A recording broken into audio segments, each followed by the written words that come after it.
بسم اللہ الرحمن الرحیم۔ کافی عرصے سے مرزا جہلمی کی زبان سے ایک ڈائیلاگ سن رہے تھے اور سنتے سنتے ہمارے کان تھک گئے تھے۔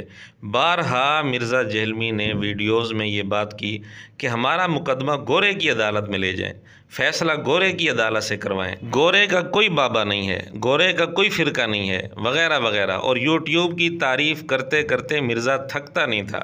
یوٹیوب کو اپنے حق چار یار میں اس نے شامل کیا ہوا تھا۔ بارہا یوٹیوب کو حافظہ اللہ کہہ چکے ہیں۔ پہلے آپ یہ ساری باتیں مرزا جہلمی کی زبان سے خود سن لیں۔ لے دیں گورے کی عدالت میں میرا مقدمہ جناب، ہمارا فیصلہ گورے سے کرائیں، جس کے کوئی عقیدہ کوئی بزرگ نہ ہو پیچھے۔ یہ ذرا آپ نوٹ کیجئے گا، اور میں لاجیکلی کر رہا ہوں، اگر کسی کو سمجھ نہیں آ رہی تو جائیں گورے کی عدالت میں جا کے فیصلہ کروا لیں کہ لاجیکلی یہ بات درست ہے کہ نہیں۔ کتنی نونسنس بات ہے، لے جائیں ہمارا مقدمہ گورے کی عدالت میں۔ چلو آج گورے سے اپنا فیصلہ کرواتے ہیں کہ ہماری کتابوں میں کیا لکھا ہے، آپ فیصلہ کریں، تو گورا بھی ہمارے حق میں فیصلہ کرے گا۔ سر گورے نے اگر لکھا ہوا ہے نا کہ KFC میں چکن پک رہا ہے تو کوا نہیں کبھی پکے گا۔ اب یہ کہہ رہے ہوں گے اس حدیث میں تو نہیں لکھا ہوا، لیکن جائیں گورے کی عدالت میں فیصلہ کروا لیں۔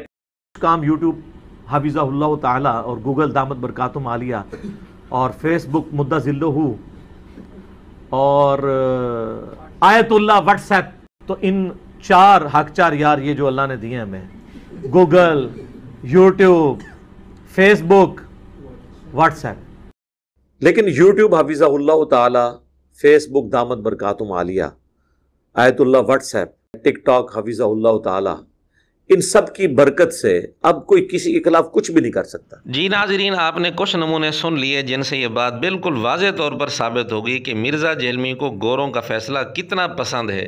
اس نے بارہا یہ کہا ہے کہ میرا مقدمہ گوروں کی عدالت میں لے جائیں، میرا فیصلہ گوروں سے کروائیں، ان کا کوئی بابا نہیں ہے، ان کا کوئی فرقہ نہیں ہے۔ اور پھر یوٹیوب کا نام لے کر حافظہ اللہ کہا، اس کو حق جار یار میں شامل کیا، نعوذ باللہ، اور یوٹیوب کی برکت کو تسلیم کیا۔ لیکن ہوا یہ کہ کچھ دن پہلے مرزا جہلمی کا مفتی طارق مسعود صاحب دامت برکاتہم کے خلاف ایک کلپ اپلوڈ ہوا۔ اس کے بعد مفتی صاحب نے یا ان کی ٹیم میں سے کسی نے مرزے کی پسندیدہ ترین عدالت میں مقدمہ پیش کر دیا۔ اب یہ طریقہ کم از کم مرزا جہلمی کی عین خواہش کے مطابق تھا۔ بہرحال گوروں نے اور یوٹیوب کی عدالت نے اس مقدمے کو سنا اور مرزا جہلمی کا یہ کلپ ڈیلیٹ کر دیا۔ یوٹیوب اور گوروں کے اس فیصلے کے بعد مرزا جہلمی کو چاہیے تھا کہ اس کو تسلیم کر لیتا، بلکہ اس پر خوشی کا اظہار کرتا، یوٹیوب کی بھی تعریف کرتا، گوروں کی بھی تعریف کرتا، اور مفتی صاحب کی بھی تعریف کرتا کہ انہوں نے میری خواہش کے مطابق عمل کیا ہے کہ یہ مقدمہ وہ گوروں کی عدالت میں لے کر گئے ہیں۔ اب بجائے مفتی صاحب کا شکریہ ادا کرنے کے، مرزا جہلمی اور جہلمی فرقے کی پوری ذریت کی چیخیں نکل رہی ہیں، صف ماتم ان کے اندر بچھی ہوئی ہے۔ خود مرزا جہلمی نے بھی اس پر شکوہ کیا اور لکھتا ہے کہ کیا یہ علمی طریقہ ہے؟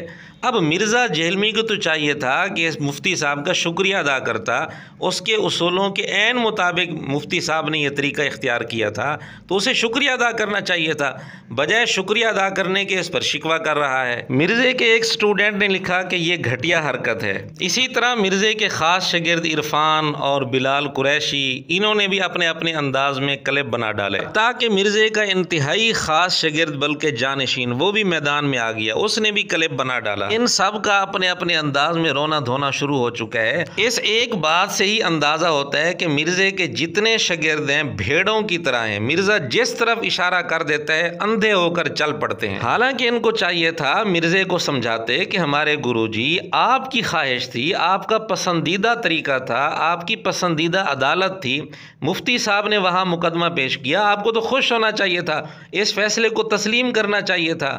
اب مرزے کو سمجھانے کی بجائے الٹا انہوں نے مفتی صاحب پر شکوہ شروع کر دیا، حالانکہ یہ فیصلہ مفتی صاحب نے کیا ہی نہیں، انہوں نے تو مقدمہ پیش کیا ہوگا، اور یہ فیصلہ اس عدالت کا ہے جو دنیا میں سب سے زیادہ مرزا جہلمی کی پسندیدہ عدالت ہے، اور یہ فیصلہ اس یوٹیوب کا ہے جو مرزا کا حافظہ اللہ ہے، مرزے کے حق چار یاروں میں شامل ہے، اور مرزا اس کی برکت کا قائل ہے۔ تو بجائے خوش ہونے کے شکوہ کرنا، کیا یہ منافقت نہیں؟ کیا یہ دوہری پالیسی نہیں ہے؟ کیا یہ بدلتے پیمانے نہیں ہیں؟